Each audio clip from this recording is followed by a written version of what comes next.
প্রিয় দেশবাসী, আসসালামু আলাইকুম। আমি আপনাদের পান্না ভাই বলছি আমেরিকা থেকে। মুক্তিযোদ্ধা প্রফেসর ডক্টর ইমারত হোসেন পান্না। শুনুন, আমার আজকের ভিডিও একটু ভিন্নধর্মী। আমার মুখে একটু অন্যরকম কথা শুনবেন, যেটা গত কয়েক মাসে শোনেন নাই। আমি বিএনপি সম্বন্ধে কিছু কথা বলবো। আমি আমার একটু দুঃখ প্রকাশ করব, আমার সমবেদনা প্রকাশ করব। কারণ কারণ হচ্ছে শহীদ প্রেসিডেন্ট জেনারেল জিয়াউর রহমান সাহেবকে আমি ভালোবাসি, সম্মান করি। সেই শহীদ প্রেসিডেন্ট জেনারেল জিয়াউর রহমান একজন অত্যন্ত সৎ, অত্যন্ত দেশদরদী, অত্যন্ত নির্লোভ একজন জেনারেল। শহীদ প্রেসিডেন্ট জেনারেল জিয়াউর রহমান, তার হাতে গড়া দল বিএনপি। তার হাতে গড়া দল বিএনপি। এই বিএনপি চোখের সামনে, আমাদের চোখের সামনে ধ্বংস হয়ে যাচ্ছে, ধ্বংস হয়ে যাচ্ছে। জিয়াউর রহমান সাহেব আজকে নেই। জিয়াউর রহমান সাহেব আজকে নেই। আমি মুক্তিযোদ্ধা পান্না, ওই জিয়াউর রহমান সাহেবের ডাক শুনে তো যুদ্ধে গিয়েছিলাম। আমি মুক্তিযোদ্ধা পান্না, জিয়াউর রহমান সাহেবের ডাক শুনে তো যুদ্ধে গিয়েছিলাম। তার মতো একজন নির্লোভ, একজন সৎ, একজন দেশ দরদী, যিনি বাংলাদেশের সর্বোত্তম প্রেসিডেন্ট, সবচেয়ে ভালো প্রেসিডেন্ট, আর কোনো প্রেসিডেন্টকে তার সঙ্গে তুলনা করা যায় না, সেই জিয়াউর রহমান সাহেবের হাতে গড়া বিএনপি আজ ধ্বংস হয়ে যাচ্ছে। আজ ধ্বংস হয়ে যাচ্ছে। গতকাল ঢাকা ইউনিভার্সিটিতে একটা ইলেকশন হয়েছে, অত্যন্ত ইম্পর্ট্যান্ট ইলেকশন। আমি গতকালকের ভিডিওতে সেই সম্বন্ধে কথা বলেছি। এই বিএনপি এতই দুঃখজনক ঘটনা যে এই বিএনপি ২৮টা পদের মধ্যে একটা পদও পায় নাই, একটা পদও পায় নাই। প্রায় সবগুলো পদ কারা পেয়েছে? ইসলামিক দল, ইসলামিক দল তারা পেয়েছে প্রায় সবগুলো পদ। সবচেয়ে দুঃখজনক, বিএনপি একটাও পায় নাই। ২৮টা পদের মধ্যে একটা পদও বিএনপির যেই দল, ছাত্র দল, তারা পায় নাই। কারা পেয়েছে? ছাত্র শিবির, ইসলামিক দলগুলোর যে ছাত্র দল, ছাত্র শিবির, তারা পেয়েছে। আমি ছাত্র শিবিরের বিরুদ্ধে কিছু বলতেছি না। আমি শুধু বলতে চাচ্ছি যে জেনারেল জিয়াউর রহমান সাহেবের বিএনপি, সেই বিএনপির ছাত্র দল আজকে কোথায় নেমে গেছে? বিএনপি কোথায় নেমে গেছে যে ২৮টা পদের মধ্যে একটা পদও বিএনপির ছাত্র দল পায় নাই? কেন? কেন? বিএনপির এখন এটা পর্যালোচনা করে দেখা দরকার। তাদের পর্যালোচনা করে দেখা দরকার। কেন মানুষ তাদেরকে পছন্দ করে না? কেন মানুষ তাদের একজনকেও একজনকেও জেতায় নাই? ২৮টা দলের ২৮টা পজিশনের ২৮টার মধ্যেই তারা ফেল মেরেছে। শুনুন, তাদের বুঝতে হবে বাংলাদেশের মানুষ এই মুহূর্তে তাদেরকে ভালোবাসে না। কিন্তু তারা কি ঘুরে দাঁড়াতে পারবে না? তারা কি ঘুরে দাঁড়াতে পারবে না? বিএনপি কি ঘুরে দাঁড়াতে পারবে না? অবশ্যই পারবে। অবশ্যই পারবে, যদি তারা চেষ্টা করে, আন্তরিকভাবে যদি চেষ্টা করে। আজ থেকে আজ থেকে বিএনপি চাঁদাবাজি বন্ধ করুক। আজ থেকে বিএনপি সিন্ডিকেট বন্ধ করুক। ঘুষ বাণিজ্য বন্ধ করুক। পাথর বাণিজ্য বন্ধ করুক, বালু বাণিজ্য বন্ধ করুক। সমস্ত অন্যায় করা বন্ধ করুক। সমস্ত অন্যায় করা বন্ধ করুক। বিএনপির প্রধান জনাব তারেক রহমান সাহেব পরিষ্কার ঘোষণা দিন, পরিষ্কার ঘোষণা দিন, চাঁদাবাজরা আমাদের শত্রু, চাঁদাবাজরা বিএনপির শত্রু। আমরা কোনো চাঁদাবাজকে প্রশ্রয় দেব না, আশ্রয় দেব না। যে চাঁদাবাজি করবে তাদের সঙ্গে সঙ্গে আমরা পুলিশে দেব। বিএনপির তারেক রহমান সাহেব তেমন একটা ঘোষণা দিন এবং অতি শক্ত হাতে, অত্যন্ত শক্ত হাতে যারা চাঁদাবাজের সাথে জড়িত তাদেরকে শাস্তি দিন। দেখুন, দেখুন ১৫ দিনের মধ্যে বিএনপির অবস্থা আমূল পরিবর্তন হয়ে যাবে। বিএনপি ভারত ঘেঁষা, বিএনপি ভারতকে তোষামোদ করতেছে, বিএনপি আওয়ামী লীগকে ফেরত আনার চেষ্টা করতেছে। বিএনপি পরিষ্কারভাবে এর উপরে নির্দেশনা দিন এবং কার্যক্রম শুরু করুন, যাতে মানুষ বুঝবে যে বিএনপি আর এখন ভারত ঘেঁষা নয়। বিএনপি আর ভারত ঘেঁষা নয়। বিএনপি আওয়ামী লীগকে ফিরিয়ে আনতে চায় না। বিএনপি আওয়ামী লীগকে ফিরিয়ে আনতে চায় না। তারা ভারত ঘেঁষা নয়। এটা বিএনপিকে প্রমাণ করতে হবে। বিএনপি যদি প্রমাণ করতে পারে, ১৫ দিনের মধ্যে দেখবেন বিএনপি ঘুরে দাঁড়িয়েছে। ১৫ দিনের মধ্যে মানুষ দেখবেন, মানুষ বিএনপির কথা বলবে। মানুষ বিএনপির কথা বলবে। বিএনপি আবার বিএনপি আবার সরব হবে, সতেজ হবে। মানুষের ভালোবাসা পাওয়া শুরু করবে। এই মুহূর্তে বিএনপি মানুষের থেকে, জনসাধারণের থেকে বিচ্যুত হয়ে গেছে। তাদের কয়েকজন নেতা আছে খুবই নোংরা মনের নেতা, খুবই নোংরা মনের নেতা। এই নেতাগুলোকে বাদ দিতে হবে।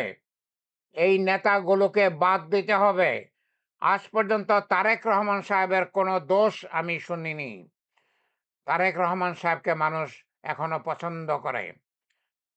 যেরকম তার মা, তার মা বেগম খালেদা জিয়াকে মানুষ শ্রদ্ধা করে, মানুষ পছন্দ করে। জিয়াউর রহমানকে মানুষ ভালোবাসে। তারেক রহমান সাহেব চেষ্টা করলেই বিএনপিকে নিয়ে ঘুরে দাঁড়াতে পারেন। বিএনপি নিয়ে ঘুরে দাঁড়াতে পারবেন। এই মুহূর্তে যেই অবস্থা, ফেব্রুয়ারিতে যদি ইলেকশন হয় বিএনপি হেরে যাবে। বিএনপি হেরে যাবে, কিছুতেই বিএনপি জিততে পারবে না। বিএনপি বোকার স্বর্গে বাস করতেছে এই মুহূর্তে। তারা মনে করতেছে যে তারা সব আসন তারা পাবে, তারা কোনো আসন পাবে না। কিন্তু বিএনপি যদি তাদের স্ট্র্যাটেজি চেঞ্জ করে, বিএনপি যদি তাদের স্ট্র্যাটেজি চেঞ্জ করে, তারা যদি ভারত ঘেঁষা থেকে সরে আসে, তারা যদি আওয়ামী লীগের সাপোর্টার হিসাবে না থাকে, সরে আসে, তারা যদি সমস্ত চাঁদাবাজি, ঘুষ বাণিজ্য, জামিন বাণিজ্য, সিন্ডিকেট বন্ধ করে এবং যারা ঘুষ বাণিজ্য করে, যারা জামিন বাণিজ্য করে, যারা চাঁদাবাজি করে, যারা সিন্ডিকেট করে তাদেরকে শাস্তি দেয়, তাহলে দেখবেন ১৫ দিনের মধ্যে বিএনপির অবস্থা অন্যরকম হয়ে যাবে। মানুষ বিএনপিকে ভালোবাসবে। শুনুন, আমি যেটা বলতে চাচ্ছি, আমি মুক্তিযোদ্ধা পান্না। এই দেশের জন্য আমি মৃত্যুর সামনে দাঁড়িয়েছিলাম। আমি দেশটার শান্তি চাই। আমি দেশটার সত্যিকারের উন্নতি চাই। আমি এই দেশটাকে একটা ধর্মনিরপেক্ষ দেশ চাই। ধর্মনিরপেক্ষ দেশ চাই। সম্প্রসারণবাদ না, সাম্প্রতিক সাম্প্রদায়িকতা না। আমি সাম্প্রদায়িকতা চাই না। আমি আমি ধর্মনিরপেক্ষতা চাই। আমি ফ্যাসিজম চাই না। আমার বড় ভয়, আমার খুবই ভয় যে ইসলামী দলগুলো যদি ক্ষমতায় আসে, তাহলে বাংলাদেশে তারা তালেবানি রাষ্ট্র করবে। বাংলাদেশে তারা তালেবানি রাষ্ট্র করবে। আমার বাংলার মা বোনদের কোনো স্বাধীনতা থাকবে না। বাংলার মা বোনদেরকে ওই তালেবানরা সেবাদাসী বানাবে। তখন মুসলিমরা 4টা বিয়ে করবে। মেয়েদেরকে ঘর থেকে বের হতে দেবে না, মেয়েদেরকে কাজ করতে দেবে না, বাইরে যেতে দেবে না, কথা বলতে দেবে না। মেয়েরা তখন আর স্বাধীন থাকবে না। আমরা 1971 সালে বাংলাদেশকে স্বাধীন করেছি শুধু পুরুষের স্বাধীনতার জন্য নয়, একই সঙ্গে আমরা মেয়েদের স্বাধীনতার জন্য স্বাধীনতার যুদ্ধ করেছি। আমরা চাই না বাংলাদেশে তালেবানি রাষ্ট্র হোক। আমি চাই না যে ইসলামী দলগুলো বাংলাদেশে তালেবানি রাষ্ট্র করুক। অতএব প্রিয় দেশবাসী, আমার ইচ্ছা মুক্তিযোদ্ধা পান্না, কোম্পানি কমান্ডার পান্না, গেরিলা কমান্ডার পান্না, উইং লিডার পান্না। আমার ইচ্ছা আমাদের বাংলাদেশ ধর্মনিরপেক্ষ দেশ থাকবে। আমাদের বাংলাদেশ আমাদের বাংলাদেশ অসাম্প্রদায়িক থাকবে। আমাদের বাংলাদেশ ফ্যাসিবাদ মুক্ত থাকবে। আমরা সততা চাই, আমরা একতা চাই, আমরা সমতা চাই, আমরা শান্তি চাই, আমরা প্রগতি চাই, আমরা দেশের উন্নতি চাই। আমরা দেশকে তালেবানি রাষ্ট্র চাই না, চাই না, চাই না। তালেবানি রাষ্ট্র চাই না। অতএব প্রিয় দেশবাসী, আপনারা সাবধান হন, আপনারা সাবধান হন। বাংলাদেশে কিছু কিছু ইসলামী দল আছে, তারা তালেবানি রাষ্ট্র করার জন্য মুখিয়ে আছে, মুখিয়ে আছে। একমাত্র আমার কাছে মনে হয় জামাতে ইসলামী তালেবানি রাষ্ট্র করতে চায় না। জামাতে ইসলামী তালেবানি রাষ্ট্র করতে চায় না। কিন্তু অন্যান্য যেই ইসলামিক দলগুলো আছে, এরা সুযোগ পেলেই বাংলাদেশে তালেবানি রাষ্ট্র করবে। তারা বেহেশতে যেতে চায়। তারা মানুষের কোনো ভালো চায় না, দেশের কোনো ভালো চায় না। তারা তালেবানি রাষ্ট্র করে বেহেশতে যাবে। তারা নারীদেরকে ঘরে বন্ধ করে বেহেশতে যাবে। তাদের বেহেশত তারা আল্লাহর কাছে চেয়ে নেক। আমরা দেশে ধর্মনিরপেক্ষ রাষ্ট্র চাই। আমরা ধর্মনিরপেক্ষ রাষ্ট্র চাই। আমরা অসাম্প্রদায়িক রাষ্ট্র চাই। আমরা ফ্যাসিবাদ মুক্ত রাষ্ট্র চাই। এখন বিএনপি যেই বড় একটা ভুল করতেছে, তারা পিআর পদ্ধতি মানতেছে না। তাতে পরিষ্কার বোঝা যায় বিএনপি শেখ হাসিনার মতো স্বৈর শাসক হতে চায়, একনায়ক হতে চায়, স্বৈর শাসন জারি করতে চায়। আমরা সেটা পছন্দ করি না। বিএনপি ঘুরে দাঁড়ানোর জন্য আপনারা আপনারা আপনাদের মত পাল্টান। আপনারা পিআর পদ্ধতিকে সমর্থন করেন। আপনারা পিআর পদ্ধতিকে সমর্থন করেন। আপনারা ভারতের তোষামোদী বাদ দেন। আপনারা বাংলাদেশের জন্য কাজ করেন। ভারতের জন্য কাজ করবেন না। শেখ হাসিনা যেটা করত, শেখ হাসিনা ভারতের জন্য কাজ করত। আপনারা ভারতের জন্য কাজ করবেন না। শেখ হাসিনা বাংলাদেশের অত্যন্ত গুরুত্বপূর্ণ একটা জায়গায় মিরসরাই, সেখানে ভারতকে ৯০০ একর জমি বিনামূল্যে দিয়ে দিয়েছে। আরও ৭০০ একর জমি বিনামূল্যে দেওয়ার জন্য তৈরি করেছিল। সেটা এরকম একটা গুরুত্বপূর্ণ জায়গা, চিকেন নেকের পাশে।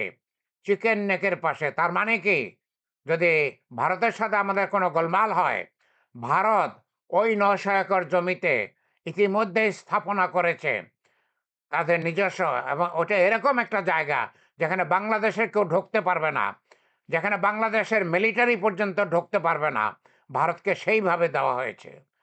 তার মানে কি, তার মানে যদি ভারতের সাথে আমাদের গোলমাল হয়, ভারত আমাদের জমি ব্যবহার করে, আমাদের জমি ব্যবহার করে আমাদেরকে পরাস্ত করবে, আমাদেরকে হত্যা করবে, আমাদেরকে খুন করবে।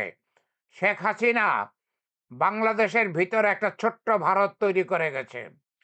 শেখ হাসিনা, ফণি হাসিনা, লুটতরাজ করার হাসিনা, ৩২ লক্ষ কোটি টাকা যে পাচার করেছে, ৬০,০০০ মানুষকে যে খুন করেছে, সেই শেখ হাসিনা বাংলাদেশের ভিতরে একটা ছোট্ট ভারত বানিয়ে গেছে।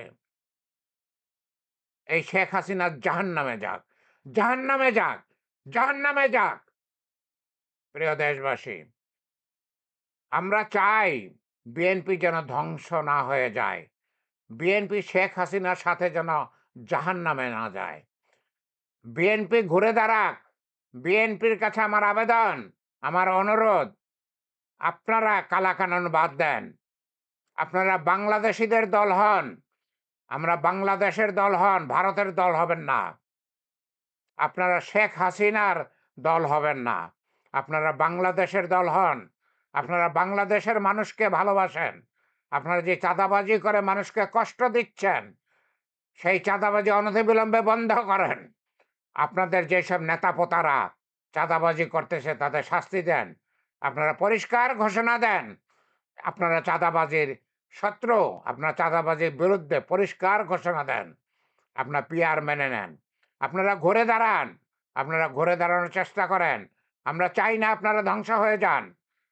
আমরা বিএনপিকে জীবিত রাখতে চাই, জিইয়ে রাখতে চাই। আমরা চাই বিএনপি আমাদের একজন হয়ে থাক। তারা পিআর পদ্ধতি মেনে নিয়ে ইলেকশন করুক। মানুষ তাদেরকে, যারা তাদেরকে পছন্দ করে ভোট দিবে, সেই অনুপাতে তারা এমপি হবে। আমি ভিডিও আর বড় লম্বা করতে চাই না। আমি এত লম্বা করতে চাই নাই, লম্বা হয়ে গেল, আমি সরি, মাফ করে দেবেন।